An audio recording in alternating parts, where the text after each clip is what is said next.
Alors, vous êtes maître de conférence, you're a lecturer, assistant professor,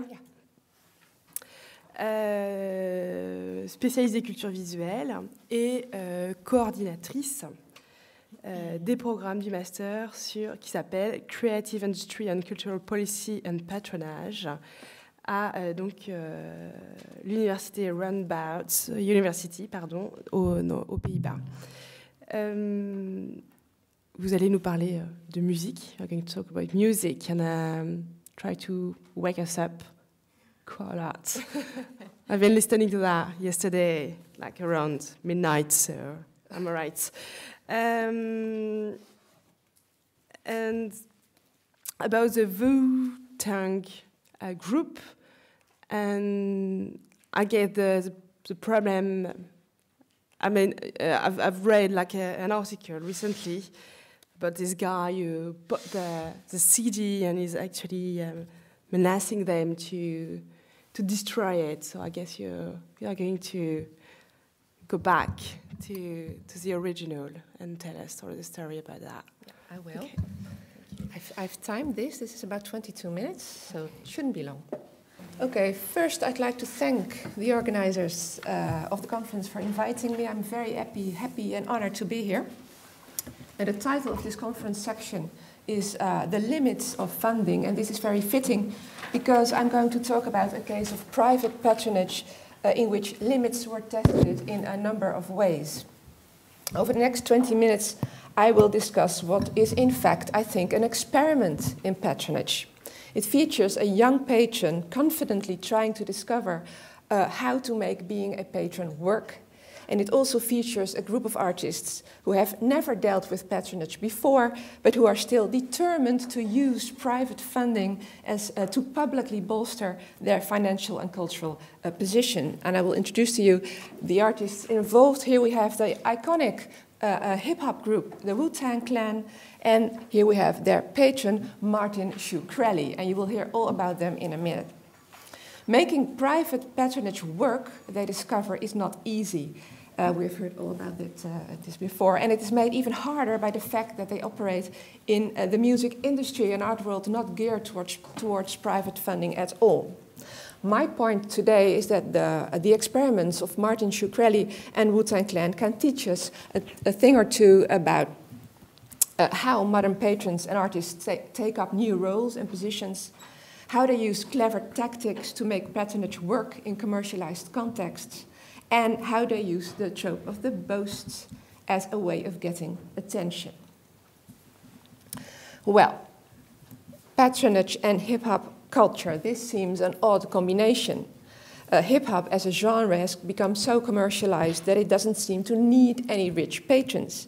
And reversely, why would rich patrons be interested at all in donating to hip-hop artists who are very much capable of making enough money themselves?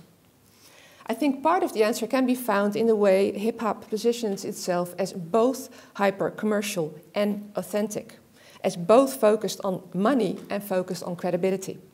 Just listen to the lyrics. We hear rappers boast about money, about their own market value all the time, when they are not busy shamelessly discussing their own in-the-scene-ness and authority.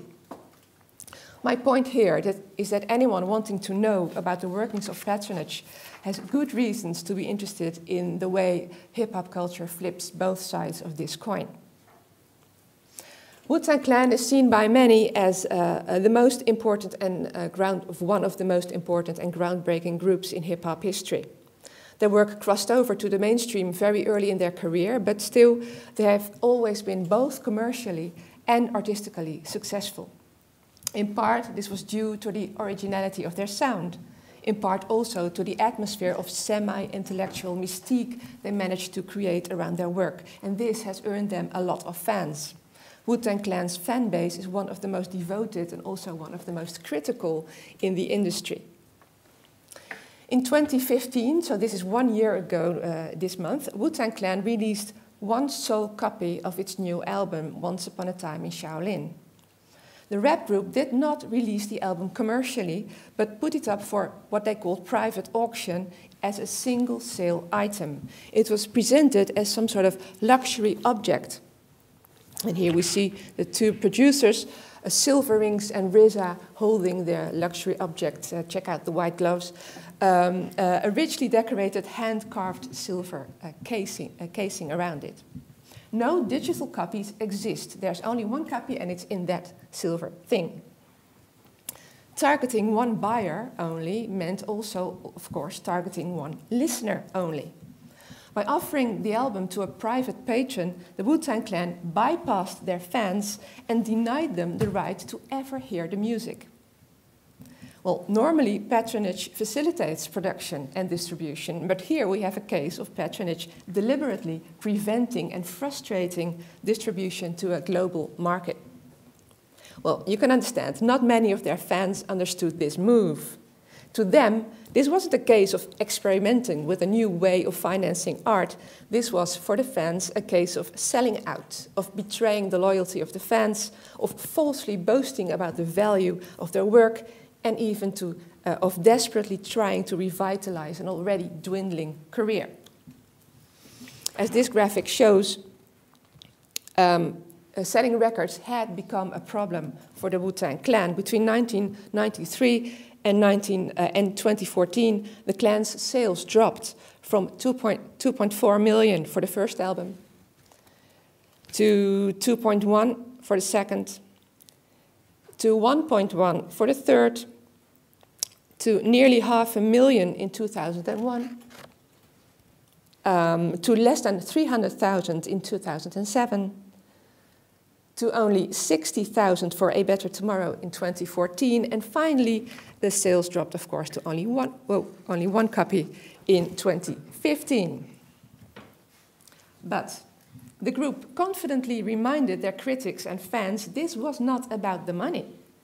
After all, and this is an important point I'd like to make, after all, finding a patron is not the same as finding a buyer or finding an investor. A patron is, by definition, someone who is willing to do more than just pay. For the Wu-Tang Clan, getting a patron meant the definitive proof of their power and relevance. It would bring them openly and visibly money and authority. And seen this way, finding a patron could be hip-hop's equivalent of striking gold. The problem was that the hip-hop community found it very hard to see it that way. As Wu-Tang producer Silver Rings eloquently put it, what the clan were trying to do was organize, and I quote, not a sale, and not a real auction, but a reversed commission in which the patron is sought after the commodity is made. And they realized that this was always going to be an elitist form of commercialization. They wanted the fans to know that a new approach is introduced that traces its lineage back through the Enlightenment, the Baroque and the Renaissance. One where the pride and joy of sharing music with the masses is sacrificed for the benefit of reviving music as a valuable art. For them, they boastingly claimed, finding a patron willing to donate millions was a way of making history. And they said, we're about to sell an album like nobody else sold it before. This is the equivalent of, this is like somebody having the scepter of an Egyptian king. The support of a patron would credibly frame their work as valuable art rather than as a disposable product. This would, they hoped, convince people of, convince people of the value of music in a world of superficial streaming and data consumption. Not only would it validate the value of music in general, of course, but also the value of their own work. And all they needed now was a rich and well-placed patron who would endorse this claim. Well, enter Martin Shkreli. He was the one who stepped up in May 2015 and agreed to donate $2 million in exchange for this silver-encased copy of Once Upon a Time in Shaolin. The Wu-Tang Clan chose him as their patron over 4 other contenders. And at first, this seemed like a very good decision. At that point, Shkreli was nothing but a rich, unknown pharmaceutical entrepreneur, a young businessman who loved hip-hop and punk. He had already made his mark as a patron by silently supporting punk label Collect Records. But by the time the deal went public 5 months later, the tables had turned completely. CRAL had become the most hated man in America and faced huge media attention after his company had controversially raised the price of a life-saving AIDS drug from $13 a tablet to $750 a tablet.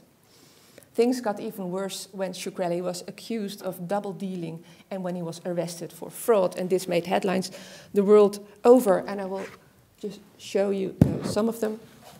Pharma bad boy Martin CRAL takes on the Wu-Tang Clan. Pharmaceutical and Wu-Tang villain Martin CRAL has courted controversy.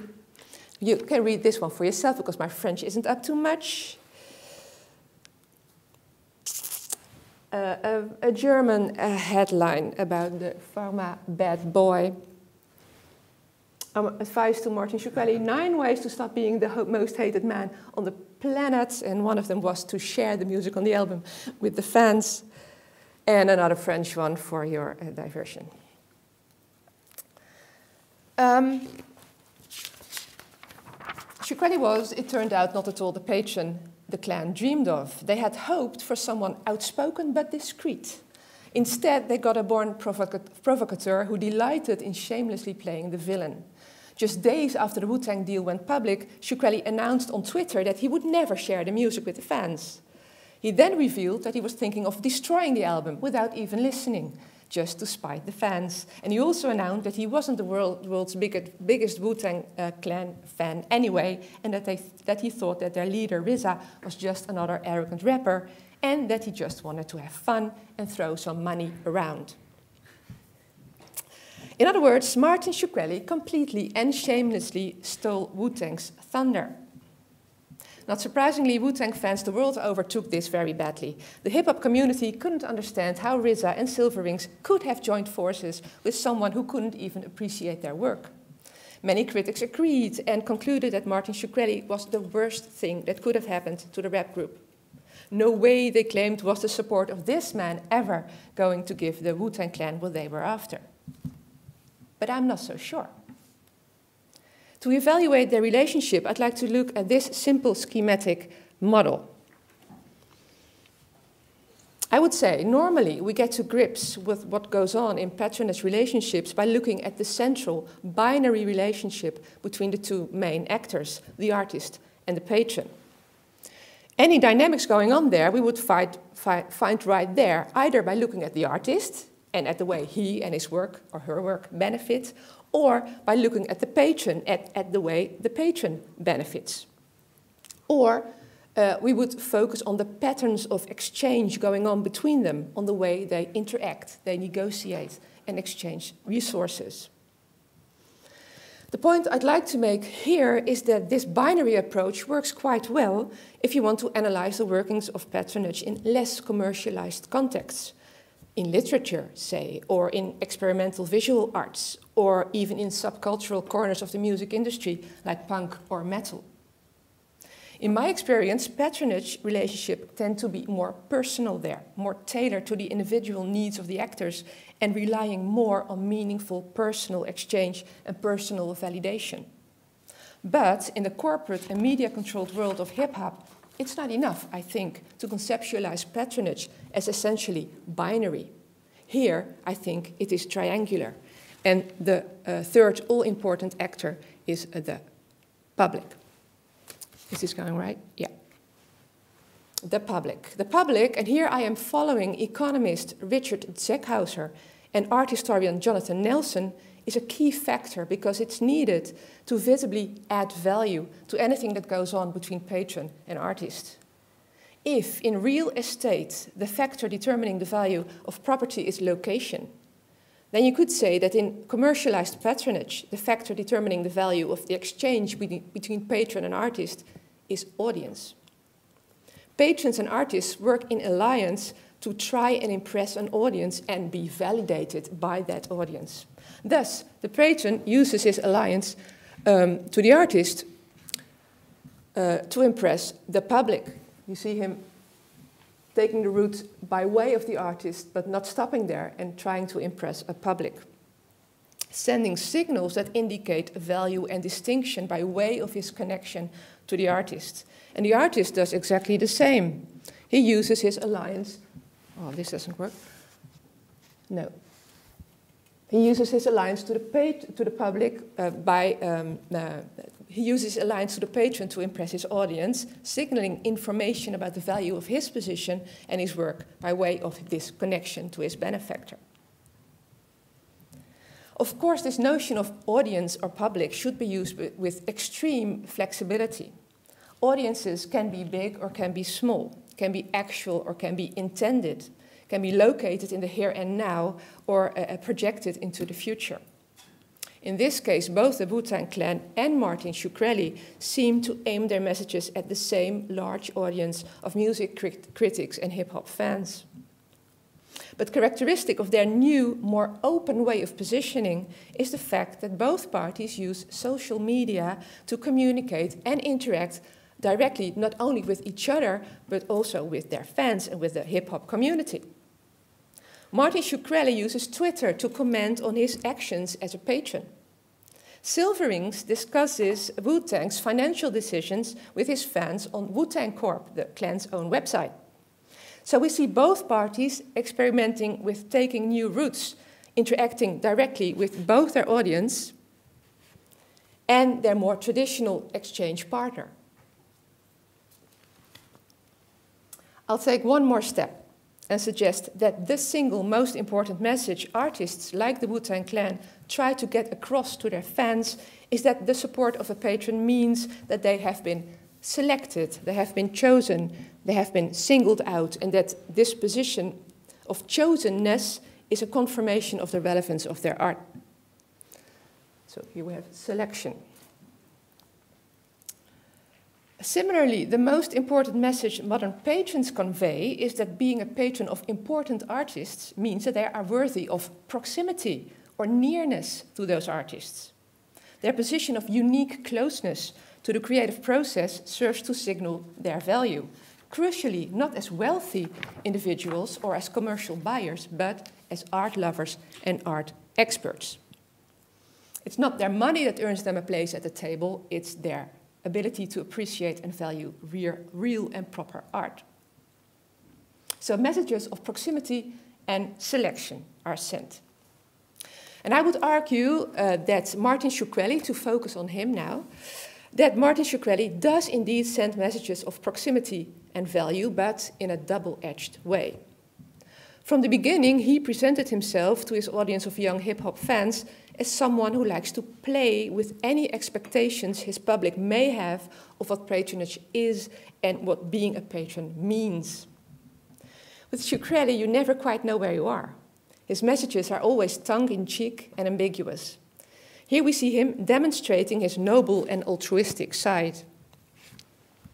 If there was an artist that was great and needed cash, I would fund him and not ask for anything in return. I would just throw the check down and say, go do your thing. Don't forget who I am.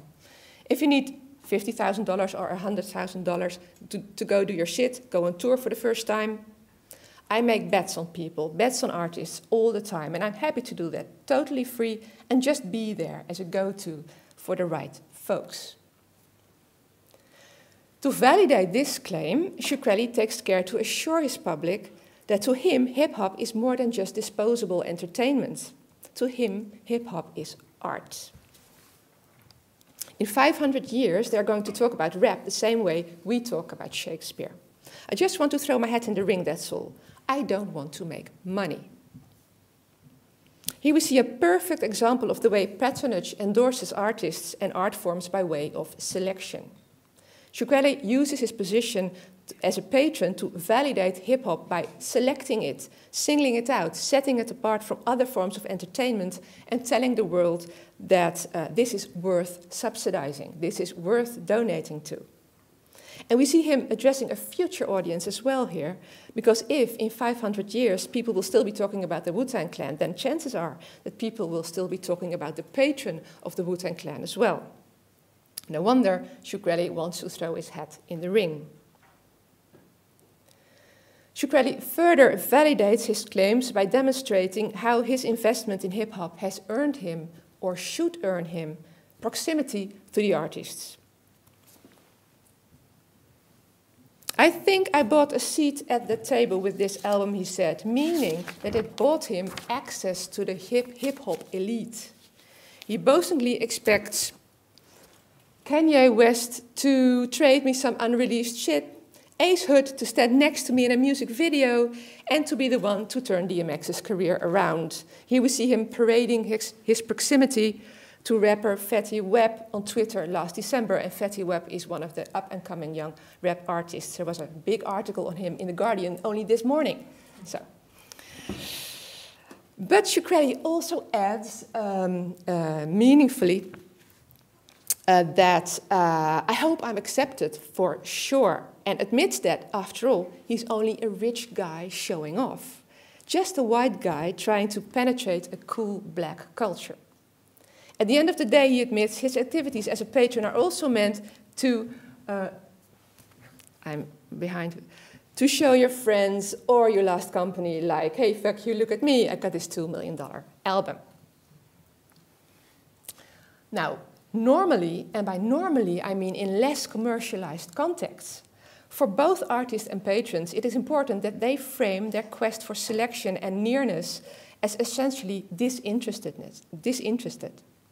To impress credibly, they will have to pretend that they are not trying to impress at all. Patronage, crucially, has to look and feel like an exchange of gifts, with all that this implies. Sociological and anthropological gift theory has taught us that gift exchange only functions if both parties disguise and conceal the instrumentality of their deal. Thus, if patrons want to expose their position of hyper proximity to artists in a credible way, they'll have to be careful to not do this too brazenly. And if artists want to flaunt the fact that they have been selected by a patron, they'll have to be discreet about it. What Duquerroy is boasting about here is not what patrons have always boasted about and should boast about to remain credible, their altruism and selflessness. Here he is boasting about the exact opposite, about his right to use his proximity to artists to show off. On his Twitter account, directly addressing his audience, he takes this provocative approach one step further, making the most of that medium's endless possibilities of trolling. Within 10 years, he says on Twitter, more than half of all rap hip-hop music will be made exclusively for me. And he assures his public, don't worry, I will share some of it. This was on 13th of December last year. Who should I approach to make a private album for me, which I will never share? He asked his public. And you see that the Jay-Z scores really high here. And then, which artist should I now approach to buy my next private album from? And a particularly nasty one, if there is a curious gap in your favorite artist's discography, well, now you know why. His followers were not sure how to react. Was he serious? Tweets like these generated endless amounts of offended, frustrated, and also amused replies, inspiring Duquerroy to post even bolder statements. Here we see him use his persona of the patron prankster to send mixed messages to his audience, one moment presenting himself as worthy of their acceptance and validation, and undermining this claim the next. Duquerroy plays the crowd by inspired call and response in true hip-hop fashion. You diss me, I diss in return. But notice also the way he consciously tries to rope in the audience as his accomplice, as his partner in crime, by inviting his followers to help him decide who, after the Wu-Tang Clan, should be the next artist to become of the patronage triangle they share. I'll conclude by addressing one last question. Has this relationship given both parties what they were after? Well, I think you'll agree with me that it probably hasn't. Still, it's important that, to recognize that the match between Martin Duquerroy and the Wu-Tang Clan wasn't such a bad one. Their tactics and attitudes are fundamentally the same. And this is always a success factor in patronage relationships. They share a certain shamelessness in their approach, a provocative boldness and attitudes that reflects the swagger and playful aggression of hip-hop culture. And they also share an interesting open way of positioning, inviting their followers to engage with their experiments in patronage. And even if both parties didn't succeed in getting the kind of validation and endorsement they were after, still they deserve some credits for their guts to experiment with a new model of financing and endorsing art in front of a critical audience. Thank you for attention.